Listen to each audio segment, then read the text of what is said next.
السلام علیکم ورحمۃ اللہ وبرکاتہ۔ کیا حال ہے؟ امید ہے آپ خیر وعافیت سے ہیں انشاءاللہ تعالی۔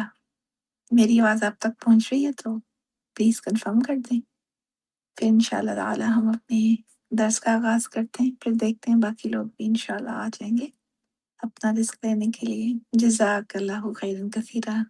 سابقون ہے ماشاءاللہ، اللہ تعالیٰ آپ کا آنا بیٹھنا قبول و منظور فرمائے، اور جو بھی ہم پڑھیں اللہ تعالیٰ اس کا بہترین نفع ہمیں نصیب فرمائے، آمین۔ تو میں انشاءاللہ تعالی دعا کرتی ہوں اور پھر ہم سٹارٹ کرتے ہیں۔ اللہم ارنا الحق حقا وارزقنا اتباعہ وارنا الباطل باطلا وارزقنا اجتنابہ۔ اللہم اہدنا لما اختلف فیہ من الحق بإذنک۔ اللہ اکبر کبیرا والحمد للہ کثیرا وسبحان اللہ بکرۃ واصیلا۔ سبحان اللہ وبحمدہ عدد خلقہ ورضا نفسہ وزنة عرشہ ومداد کلماتہ۔ یا رب لک الحمد کما ینبغی لجلال وجہک ولعظیم سلطانک۔ نحمده ونصلی ونسلم علی رسولہ الکریم، اما بعد فاعوذ باللہ من الشیطان الرجیم، بسم اللہ الرحمن الرحیم۔ رب یسر ولا تعسر وتمم بالخیر وبک نستعین یا فتاح۔ رب زدنی علما، رب اشرح لی صدری ویسر لی امری واحلل عقدۃ من لسانی یفقہوا قولی۔ اللہم انفعنا بما علمتنا وعلمنا ما ينفعنا وزدنا علما۔ اللہم انا نسألک علما نافعا وعملا متقبلا ورزقا طیبا وہدى قیما وایمانا دائما۔ اللہم انا نعوذ بک من علم لا ينفع ومن قلب لا يخشع ومن نفس لا تشبع ومن دعوة لا يستجاب لها۔ اللہم فقہنا فی الدین، آمین ثم آمین یا رب العالمین۔ جی انشاءاللہ تعالی آج ہمارا درس 102 ہے، اور اس میں ہم سورہ بقرہ کی آیت 259 اور 260 انشاءاللہ کریں گے۔ سب سے پہلے لفظی ترجمہ دیکھتے ہیں، اور اس کے بعد با محاورہ ترجمہ، اور اس کے بعد انشاءاللہ تفسیر۔ او یا کلذی، اس شخص کی طرح یا اس شخص کی مانند، مرہ وہ گزرا، علی پر، قریتن ایک گاؤں کے، و اور، یا وہ، خاویتن گری ہوئی تھی یا گرا ہوا تھا، علی پر یا اوپر، عروشہا اپنی چھتوں کے۔ قال اس نے کہا، انا کیوں کر، یحیی زندہ کرے گا، ہذہ اس کو، اللہ اللہ، بعد موتہا اس کی موت کے بعد، پس اماتا مار ڈالا، اماتہ اس کو مار ڈالا، اللہ اللہ نے، میعتا 100 عامن برس، ثم پھر، بعثا اس نے زندہ کیا، اسے، قال کہا، کم کتنے، لبستا تم ٹھہرے، یعنی تم کتنی دیر مرے رہے، کتنی دیر تم ٹھہرے۔ قال اس نے کہا، لبثت میں رہا، یومن ایک دن، او یا بعد یومن دن کا کچھ حصہ۔ قال فرمایا، بلکہ، لبثت تو رہا، میعتا 100 عامن سال، 100 برس۔ فانظر پس دیکھ، الی طرف، طعامی کا اپنے کھانے کے، و شرابی کا اور اپنے پینے کے، لم نہیں، یتسنہ وہ سڑا یعنی خراب نہیں ہوا، وانظر اور تو دیکھ، الی طرف، حماری کا اپنے گدھے کے، وَلِنَجْعَلَكَ اور تاکہ ہم بنا دیں، تاکہ ہم کریں تجھ کو، آیتن نشانی، للناسی لوگوں کے لیے، وانظر اور تم دیکھو، الی العظامی ہڈیوں کی طرف، کیفا کہ کس طرح، کہ کیوں کر، ننشزو ہم چڑھاتے ہیں، ہاں اس پر، ثم پھر، نکسوہا ہم پہناتے ہیں ان کو، یعنی ان ہڈیوں پر کس طرح ہم چڑھاتے ہیں پھر پہناتے ہیں ان کو، لحمن گوشت، فلما پس جب، تبینہ ظاہر ہوا، لہو اس کے لیے، یعنی اس نے وہ دیکھا، مشاہدہ کر لیا، قال کہا، اعلم میں جانتا ہوں، ان اللہ بے شک اللہ، علی پر یا اوپر، کلی ہر شیء چیز پر، قدیر قادر ہے، یعنی اللہ ہر چیز پر قادر ہے۔ واہ اور، اذ جب، قال کہا، ابراہیم ابراہیم نے، اور ربی اے میرے رب، اری تو دکھا، نی میں یا جو ہے تو مجھے دکھا، اری نی تو دکھلا دے مجھے، کیفا کس طرح، تو یہ تو زندہ کرتا ہے، تو یہ ہے اور اس کا جوائن کرنے کے لیے یا کو کسرہ دی گئی ہے، تو الموتا تو کس طرح مردوں کو زندہ کرتا ہے یا کرے گا؟ قالا فرمایا، کیا، ولم تومن کیا تو ایمان نہیں لاتا، کیا تو ایمان نہیں لایا؟ قالا کہا، بلا کیوں نہیں، ولیکن اور لیکن، تاکہ، لیطمئن اطمینان پکڑے، قلبی میرا دل، قالا فرمایا اللہ سبحانہ وتعالیٰ نے، فخذ پس لے لو تم، اربعتن چار، من الطیر جانوروں میں سے، چار پرندوں میں سے، فاصر ہننا پھر ان کو پہچان کراؤ، الیکا اپنی طرف، یعنی مانوس کر لو انہیں اپنے سے، ثم پھر، اجعل کر دے یا رکھ دے، علا پر، کلی ہر، جبل پہاڑ کے، من ہننا ان میں سے، جزءاً ایک ٹکڑا، ثم پھر، ادعوہن بلاؤ ان کو، یاتینا وہ چلے آئیں گے، کا تیرے پاس، سعین دوڑ کر، اور تیرے پاس دوڑ کر چلے آئیں گے یا دوڑ کر آ جائیں گے، وعلم اور جان لے، ان اللہ بے شک اللہ، عزیز غالب ہے، حکیم حکمت والا ہے۔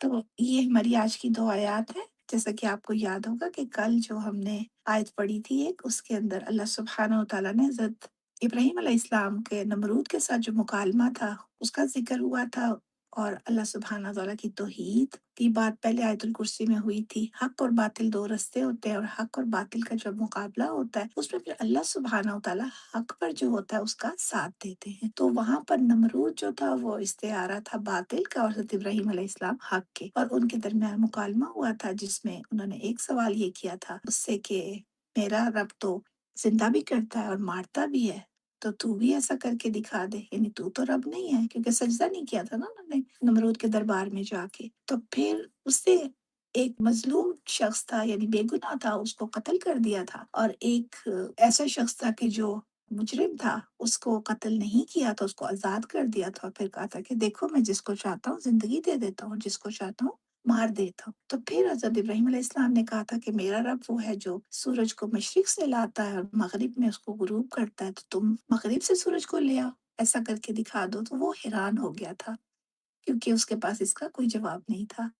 آج یہاں پر دوسری اور پھر تیسری مثال ہے ان دو آیات میں، تو انشاءاللہ اس کا بامراوت ترجمہ بھی دیکھ لیجئے کہ کیا نہیں دیکھا آپ نے اس شخص کو، کیونکہ پچھلی آیت میں جو علم تارا آیا ہے نا، اللہ تعالیٰ نے نبی پاک صلی اللہ علیہ وسلم سے فرمایا کہ آپ کے علم میں یہ بات آئی ہوئی ہے اس واقعے کی، اور اب اس کے ساتھ بھی اسی کا کنیکشن ہے، کیونکہ اس آیت کے شروع میں او آ رہا ہے جو کہ عطف ہوتا ہے، جو کہ جوائن کرتا ہے، کنیکٹ کرتا ہے، تو پچھلی بات کے ساتھ کنیکٹ کرا ہے کہ ایک تو وہ واقعہ، یا پھر اس واقعے کا بھی آپ کو کیا علم نہیں ہوا کہ کل کیا نہیں دیکھا آپ نے اس شخص کو، یہ میں ترجمہ اس لیے کر رہی ہوں کہ اس کا پچھلی آیت سے کنیکشن ہے اس او کے ذریعے، تو کیا آپ نے اس شخص کو نہیں دیکھا جو ایک بستی پر گزرا جو کہ اپنی چھتوں پر گری ہوئی تھی؟ اس شخص نے کہا کہ اللہ تعالیٰ اس بستی کو کیسے زندہ کرے گا اس کے ویران ہونے کے بعد، کیونکہ وہ بالکل گری ہوئی تھی، ویران ہوئی ہوئی تھی، بس اللہ تعالیٰ نے اس شخص پر موت طاری کر دی 100 سال تک، پھر اسے اٹھایا اور کہا کہ تو یہاں کتنی دیر تک رہا ہے، یعنی تو کتنی دیر تک سویا رہا ہے یا موت تمہیں آئی ہے؟ تو اس نے کہا کہ میں یہاں ایک دن سے کچھ کم رہا ہوں،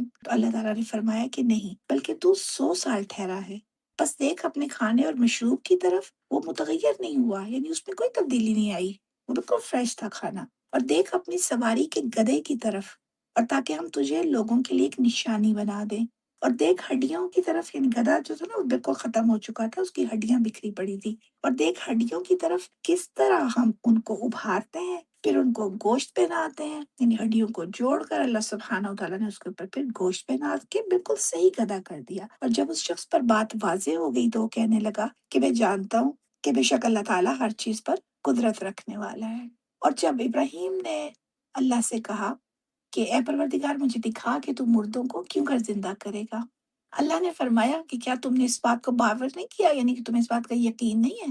انہوں نے کہا کیوں نہیں، لیکن میں دیکھنا چاہتا ہوں، اس لیے دیکھنا چاہتا ہوں کہ میرا تاکہ دل اطمینان کامل حاصل کر لے، اللہ تعالیٰ نے فرمایا کہ 4 جانور پکڑ کر اپنے پاس منگا لو اور ٹکڑے ٹکڑے کرا دو، پھر ان کا ایک ایک ٹکڑا ہر ایک پہاڑ پر، 4 پہاڑوں کے اوپر یعنی رکھ دو، پھر ان کو بلاؤ تو وہ تمہارے پاس دوڑتے چلے آئیں گے، اور جان رکھو کہ اللہ تعالیٰ غالب اور صاحب حکمت ہے۔ گزشتہ آیت میں اللہ سبحانہ وتعالیٰ نے اولیاء الرحمن اور اولیاء الشیطان کی مثال بیان کی تھی۔ حضرت ابراہیم علیہ السلام جو تھے وہ اولیاء الرحمن میں سے اس کا نمونہ تھے، اور دوسری طرف نمرود تھا جو کہ اولیاء شیطان کی مثال ہے۔ دونوں کا مناظرہ اور مباحثہ، اور پھر حضرت ابراہیم علیہ السلام کے دلائل، اور جو دلائل کی وجہ سے وہ غالب آ گئے تھے، کیونکہ کافر حیران پریشان رہ گیا تھا نا۔ یہ سب بیان ہو چکا ہے۔ پچھلے واقعے سے پتہ چلا کہ اللہ تعالیٰ نے کس طرح حضرت ابراہیم علیہ السلام کی دستگیری فرمائی تھی، اور اس بات کو ثابت کر دیا تھا کہ اللہ ولی الذین آمنوا، کہ اللہ تعالیٰ ایمان والوں کا ساتھی ہے، دوست ہے، ان کا کارساز ہے۔ اور اس مثال سے شیطان کی شیطانیت بھی پھر سمجھ آئی کہ نمرود کو اللہ تعالیٰ نے بادشاہی عطا کی تھی، مگر اس انعام کا شکر گزار ہونے کی بجائے وہ شیطان کے پیچھے لگ گیا اور خود خدائی کا دعوے دار بن گیا۔ اس نے انعام الہی سے غلط فائدہ اٹھایا اور سرکشی اختیار کی۔ جب ابراہیم علیہ السلام نے اسے صراط مستقیم دکھانا چاہا تو اس نے جھگڑنا شروع کر دیا۔ یہی ہوتا ہے، جو شیطان کے پیچھے لگتے ہیں وہ حق بات کو سننا بھی نہیں چاہتے، وہ جھگڑنا شروع کر دیتے ہیں۔ اب آج کے درس والی آیت میں اللہ تعالیٰ نے ایک اور مثال دی ہے پہلے، اور اپنی قدرت کاملہ اور حیات بعد الممات کا بھی مسئلہ سمجھایا ہے کہ مرنے کے بعد اللہ سبحانہ وتعالیٰ کیسے زندہ کریں گے۔ یہ مثال بیان کر کے اللہ تعالیٰ نے قیامت کے دن دوبارہ زندہ ہونے کو ثابت کیا ہے۔ مولانا عبید اللہ سندھی رحمہ اللہ فرماتے ہیں کہ اس قسم کے واقعات معارف اور الہیہ میں شمار ہوتے ہیں، یعنی اللہ کی پہچان ہوتی ہے اس طرح کے واقعات سے، اور ان کو دیکھ کر انسان کا روز قیامت پر یقین پختہ ہوتا ہے۔ لہٰذا خلیفہ وقت کا فرض ہے کہ وہ ایسے واقعات کی تشہیر کرے۔ اس طرح کے واقعات جو ہوتے ہیں نا، ان کی تشہیر ہونی چاہیے، اور یہ سب مسلمانوں کو، مومنوں کو پتہ ہونا چاہیے، تاکہ لوگوں کے دلوں میں دوبارہ جی کر اٹھنے کے متعلق کسی طرح کا کوئی شک و شبہ باقی نہ رہے۔ تو اس آیت کی ابتدا میں جیسے میں نے بتایا او کلذی ہے، تو یعنی اس شخص کا واقعہ جس کا گزر ایک تباہ شدہ بستی پر ہوا، اور اس نے دل میں سوچا کہ اللہ تعالیٰ ایسی پامال ہوئی ہوئی بستی کو کیسے دوبارہ آباد کرے گا۔ یہاں پر اس شخص کا تعارف نہیں کرایا گیا قرآن پاک میں کہ جس کے ساتھ یہ واقعہ پیش آیا، بس وہ شخص کہہ دیا گیا ہے۔ حدیث پاک میں بھی اس کی کوئی خاص تصریح نہیں ملتی ہے، البتہ بائبل، تفسیری روایات اور تاریخ سے اس شخص کے متعلق معلومات حاصل ہوتی ہیں۔ مفسرین کے اقوال میں سے ایک قول تو یہ ہے کہ یہ شخص سرے سے مسلمان ہی نہیں تھا، بلکہ حیات بعد الممات کا منکر تھا، اس لیے اللہ تعالیٰ نے اسے اپنی آنکھوں سے دوبارہ جی اٹھنے کا مشاہدہ کروایا۔ دوسرا قول یہ آتا ہے کہ یہ شخص نہ صرف مومن تھا بلکہ اللہ کا نبی تھا۔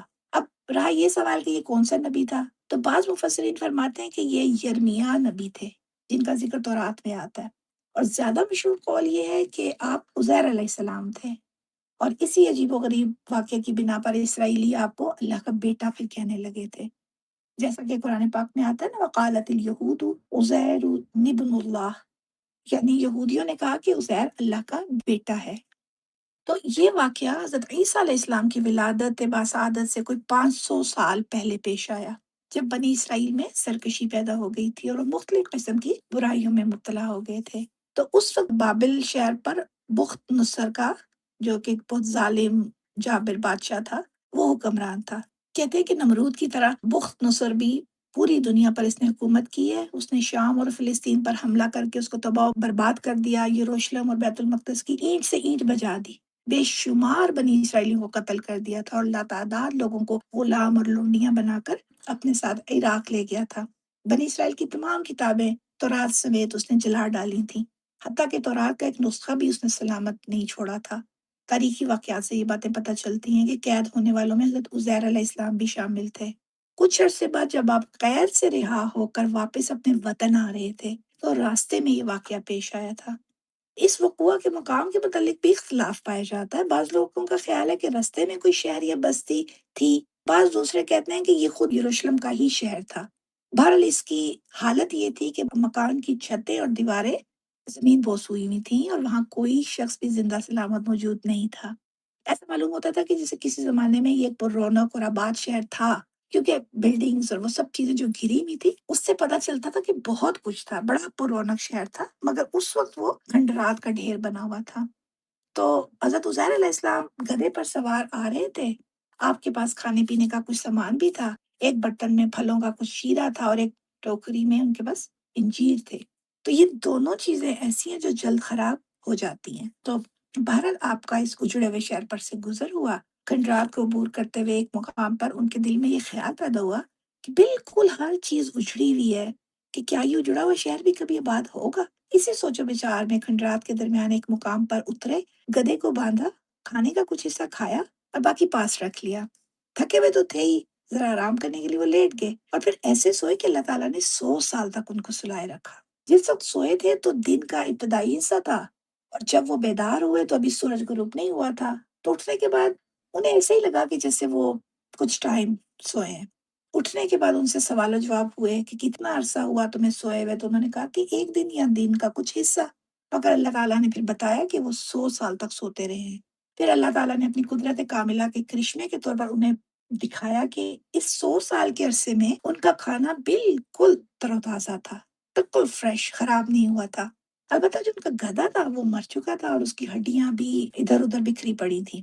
تو اللہ تعالیٰ نے پھر آپ کے سامنے گدھے کو زندہ کیا۔ تو جب عزیر علیہ السلام موت کی نیند سو رہے تھے تو اس دوران وہ جو بادشاہ تھا، 100 سال کا ٹائم گزرا ہے نا، تو وہ بخت نصر تھا، جو وہ ایران کا بادشاہ، خسرو نے پھر فلسطین پر حملہ کر کے اسے شکست دے دی تھی اور بنی اسرائیلیوں کو آزاد کرا دیا تھا اور انہیں فلسطین کو دوبارہ آباد کرنے کی اجازت دے دی۔ چنانچہ انہوں نے 30 سال کے مختصر عرصے میں اس جڑے ہوئے شہر کو دوبارہ آباد کر لیا، اور پھر ایسا محسوس ہوتا تھا کہ یہ شہر کبھی ویران ہوا ہی نہیں، کہ پہلے سے بھی زیادہ پررونق ہو گیا۔ تو دنیا کی تاریخ میں آبادی اور بربادی کی ایسی کہ بہت ساری مثالیں دیکھنے میں ملتی ہیں۔ پہلی جنگ عظیم میں جرمنی کی اینٹ سے اینٹ بجا دی گئی تھی، مگر جنگ کے خاتمے سے چند سال کے اندر اندر جرمنی اسی طرح آباد ہو گیا کہ گویا وہاں جیسے کوئی حادثہ پیش ہی نہیں آیا۔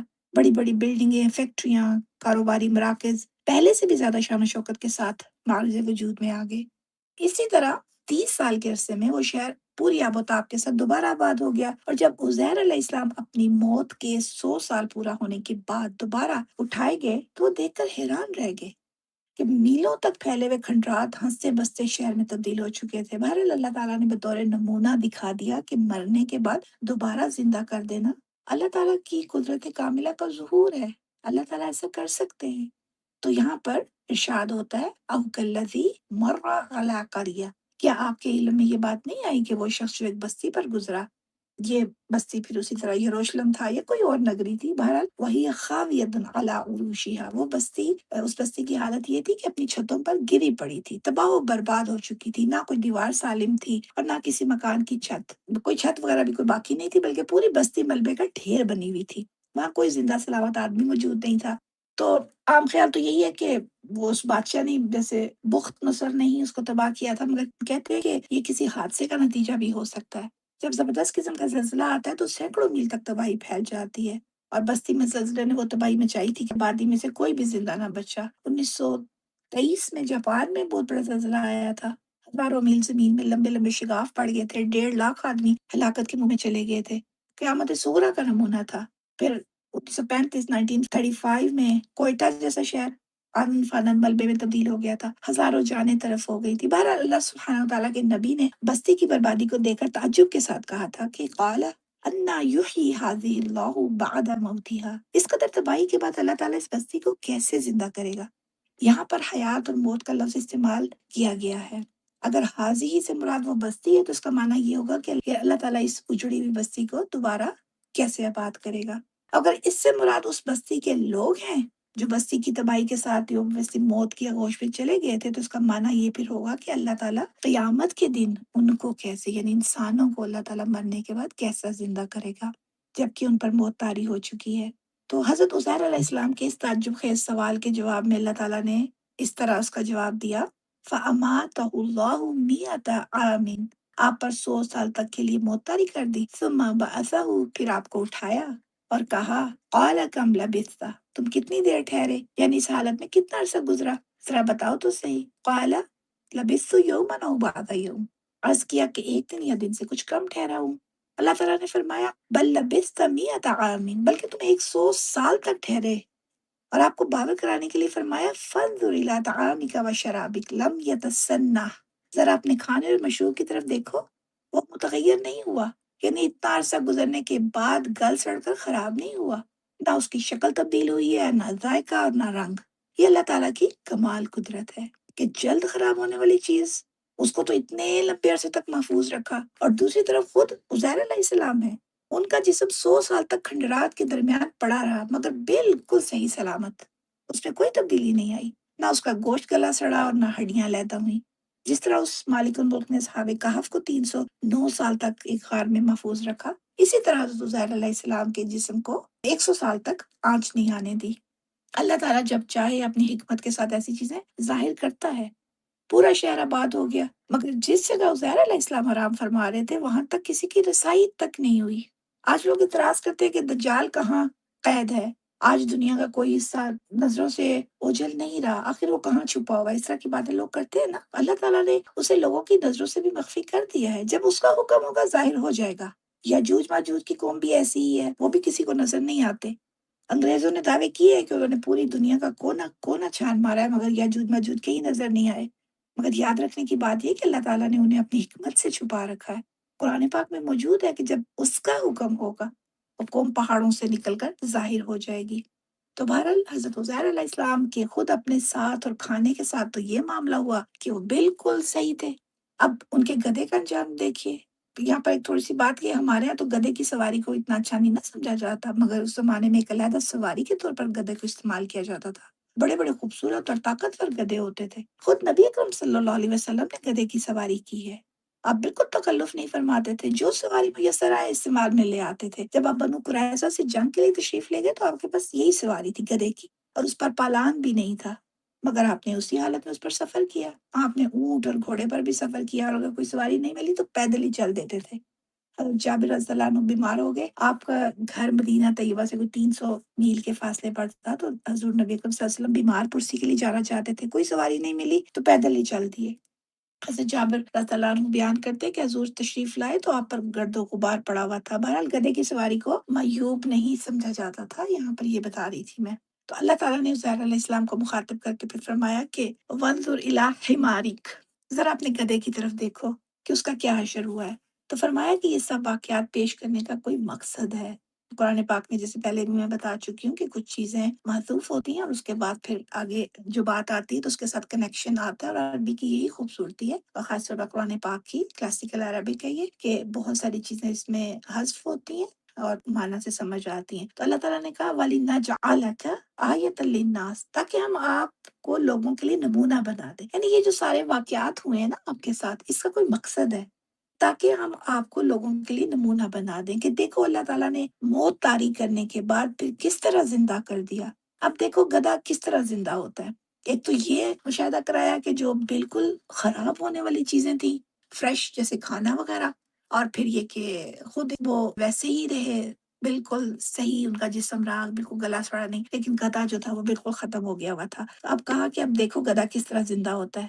وانظر الی العظام، ان ہڈیوں کی طرف نگاہ کرو، گدھا مر چکا ہے، گوشت گل سڑ کر ختم ہو چکا تھا اور اس کی ہڈیاں ادھر ادھر بکھری پڑی تھی۔ تو فرمایا کہ ان کی طرف دیکھو، کیف ننشزھا، ہم کس طرح ان کا ڈھانچہ تیار کرتے، یعنی ہڈیوں کو دوبارہ اکٹھا کر کے ایک ڈھانچہ کی شکل دیتے۔ نونشین زا مادہ کا معنی یہ ہوتا ہے کہ ابھارنا، اٹھانا کسی چیز کو، اس کو تھوڑی شیپ دے دینا۔ اور ناشزہ بھی اس عورت کو کہتے ہیں کہ جو خاوند کی نافرمان ہوتی ہے، کیونکہ اس کے مقابلے میں کھڑی ہوتی ہے۔ تو فرمایا کہ دیکھو ہم ان ہڈیوں کو جوڑ کر ڈھانچہ تیار کرتے ہیں، ثم پھر نکسوہا لحما، پھر ان پر گوشت چڑھاتے ہیں۔